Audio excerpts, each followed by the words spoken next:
Lisbon earthquake of 1755, a disaster of epic proportion, and of all days, All Saints' Day. Now this was the worst earthquake to hit Europe in 10,000 years. Who's to blame? God or gods? Maybe humans? Or maybe it's just science. This disaster will be one of the first times science starts investigating earthquakes. So let's get into it. Now, according to the ancient Greeks, earthquakes were caused by Poseidon behind me. When he gets angry, he would smash his trident into the ground, which would cause an earthquake.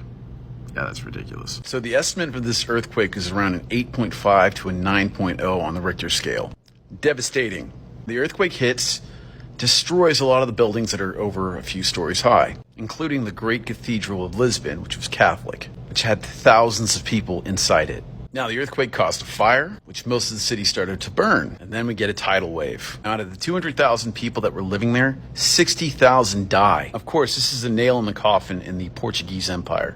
Tidal wave hit the city at 40 feet, or 12 meters. Tidal wave hit Morocco at 20 meters. Even England felt it at 3 meters. The earthquake was felt all the way in Finland. Why does science get involved here? Well, we're in the middle of the Enlightenment. During this time frame, we get a whole group of thinkers that come out, use the scientific method using empiricism. Most of these thinkers were what we call deists.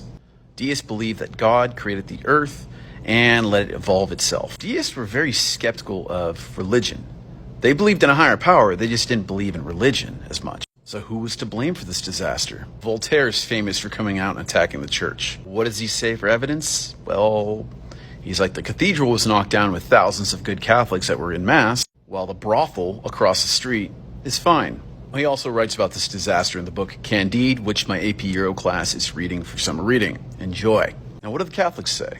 Well, the Pope, I want to say it's Boniface, I forget which one. He says it's divine punishment or God's rage on these free-thinking age of science. Now, the Protestants have their own version of this. They believe that God is upset over the Portuguese Inquisition. The Catholic Church was questioning either Protestants or Jews. Now, science is going to start using data. Plate tectonic theory is not going to come out for another 100 to 200 years. Now they're looking at empiricism for natural disaster. The city will be rebuilt thinking of earthquakes.